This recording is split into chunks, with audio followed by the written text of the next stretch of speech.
யாரு கூட்டம் நடத்தினாலும் இன்னைக்கு வந்து காசு கொடுத்தாதான் கூட்டம் வருது. இன்னைக்கு யாரும் ஒரு கூட்டத்தை கேட்கறதுக்கோ, ஆளுங்கட்சியா இருக்கக்கூடிய திமுகவா இருக்கட்டும், எதிர்கட்சியா இருக்கக்கூடிய அதிமுகவா இருக்கட்டும், யாருக்கும் காசு கொடுக்காம ஒரு கூட்டம் கூடுதுன்னா அப்படிலாம் கூட்டத்து கிடையாது. காசு கொடுத்துதான் கூட்டுறாங்க. காசு கொடுத்தாதான் ஜனங்க கூட்டத்துக்கே வராங்க.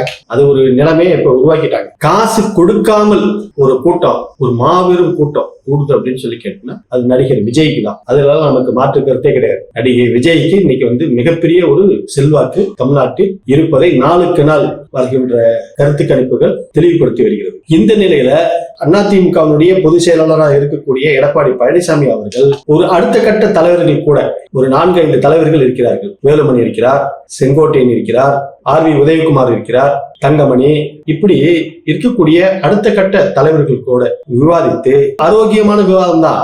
இந்த மாதிரி ஒரு பிரச்சாரத்தை கையில் எடுக்கலாம்னு இருக்கிறேன், என்ன பண்ண போறீங்க, என்ன செய்யலாம், எப்படி இதை கொண்டுட்டு போலாம் அப்படின்றத சொல்லணும் இல்ல.